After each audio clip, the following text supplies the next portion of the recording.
सूर्योदय के बाद आज फिर बातचीत होगी और यह संकेत बताता है कि बातचीत इतनी जरूरी क्यों है और इसीलिए अगर घंटे भी लग रहे हैं, तारीख भी बदल रही है, इंतजार किसी नतीजे पर पहुंचने का है। 6 हफ्तों तक चली विनाशकारी जंग के बाद अब दुनिया की सांसें थमी हुई हैं, निगाहें टिकी हुई हैं इस्लामाबाद पर, जहां सिर्फ बातचीत नहीं हो रही बल्कि तय हो रहा है कि आने वाले वक्त में कैसे होंगे मिडिल ईस्ट में हालात। इस्लामाबाद जो अब दुनिया की सबसे बड़ी कूटनीतिक जंग का अखाड़ा बना है, शनिवार शाम से जब ऐतिहासिक वार्ता शुरू हुई तो उम्मीद जगी कि शायद कुछ राहत की खबरें आएंगी, लेकिन पहले दौर में करीब 4 घंटे चली बातचीत में ज्यादा कुछ नहीं निकला। बातचीत की शुरुआत तो राजनीतिक स्तर से हुई, लेकिन जल्दी ही ये तकनीकी स्तर तक पहुंच गई, जहां दोनों देशों के विशेषज्ञों ने अलग अलग मुद्दों पर अपनी बात रखी। इस बातचीत में ईरान की तरफ से संसद अध्यक्ष मोहम्मद बाकर गलीबाफ नेतृत्व कर रहे हैं, जबकि अमेरिका की तरफ से उपराष्ट्रपति JD वेंस मौजूद हैं।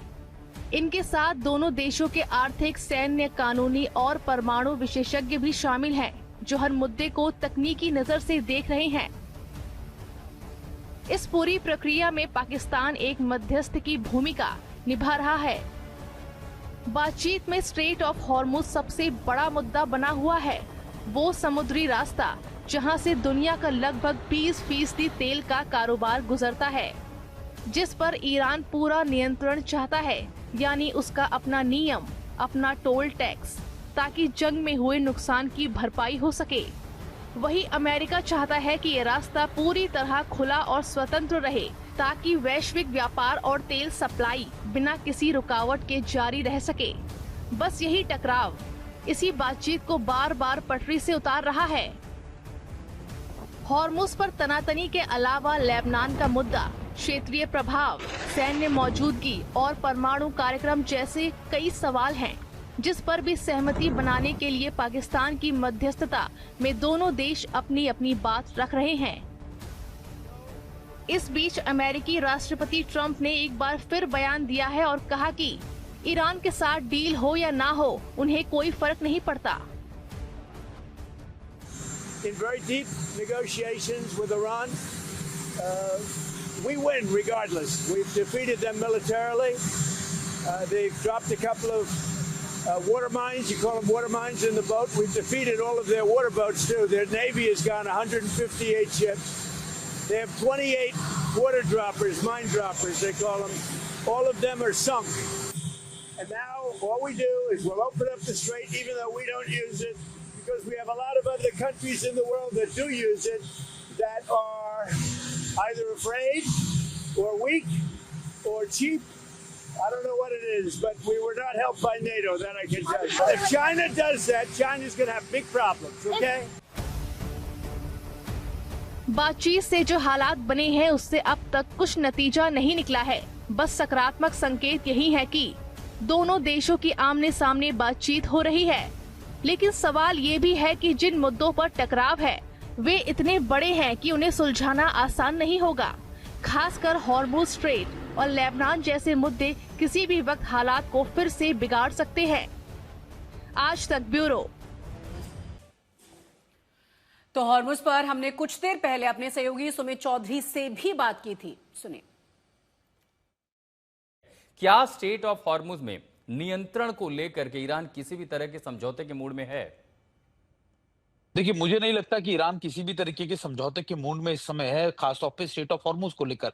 हो सकता है ईरान कई ऐसी पहलुओं के ऊपर बातचीत करने के लिए अपनी रजामंदी दे भी दे, लेकिन इस समय अगर आप बातचीत के दौर में देखें, ईरान भी कोई इस समय बहुत ज्यादा कमजोर नहीं पड़ा। हाँ, ये जरूर है, देखिए 40 दिन के बाद ईरान एग्जॉस्ट जरूर हुआ है, उसके कई लीडर्स मारे गए हैं, उनके कमांडर्स मारे गए हैं, लगातार उसके ऊपर इकोनॉमिक प्रेशर्स भी आ रहे हैं। ये प्रेशर भी आ रहा है कि आखिरकार अगर ये जंग लंबी चल रही तो फिर कैसे देश की अर्थव्यवस्था चलेगी। तो ये सारे तमाम प्रेशर है, लेकिन इस समय जो पोजीशन ईरान की है वो कंपैरेटिवली ज्यादा स्ट्रांग है।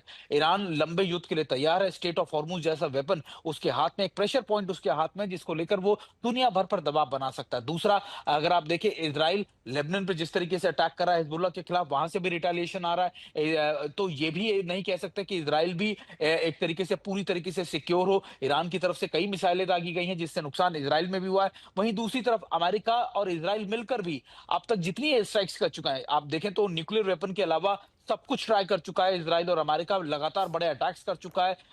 B-2 बॉम्बर्स से लेकर बड़े बॉम्बर्स का इस्तेमाल किया जा चुका है। लेकिन उसका आउटकम क्या निकला? सिर्फ इंफ्रास्ट्रक्चर को बहुत नुकसान पहुंचा। आप कह सकते हैं कि उनके उनके उनके इलाकों में तबाही बहुत मची है। लेकिन इनरिच यूरेनियम उनके हाथ नहीं लग पाया अमेरिका और इजराइल के। अभी तक आप स्टेट ऑफ हॉर्मुज को खुलवा नहीं पाए। लगातार वो डेटरेंस अभी इजराइल और अमेरिका के लिए बनी हुई है कि देखिए आपकी इतनी बड़ी नेवल पावर है लेकिन आप अभी भी इन माइंस को हटा नहीं सकते। और विदाउट इजराइल ईरान के अप्रूवल के, विदाउट ईरान के आप कह सकते कंसेंसस के, तो ये सारी तमाम चीजें हैं जो एक तरीके का deadlock military point of view से अमेरिका और इजराइल के सामने भी खड़े कर चुके हैं। और फिर दिक्कत ये भी है कि मिडिल ईस्ट के देश कह रहे हैं कि 40 दिन तक हमारी अर्थव्यवस्था, हमारे देश में कर्फ्यू जैसा माहौल है, हम लगातार अपने लोगों को निकलने नहीं कह सकते। तो अविश्वास भी मिडिल ईस्ट के देशों में पैदा हो रहा है अमेरिका को लेकर, उसकी सिक्योरिटी को लेकर। तो अमेरिका भी चाहेगा जल्दी से जल्दी हो, लेकिन अभी कई ऐसे पॉइंट्स हैं जिसके अंदर ईरान ने अपनी सुपरमेसी हो, अपनी मिलिट्री पावर को, या फिर आप कह सकते हैं कि अपने लड़ने की क्षमताओं को, एंडोरेंस को बहुत हद तक साबित किया। और शायद इसी वजह से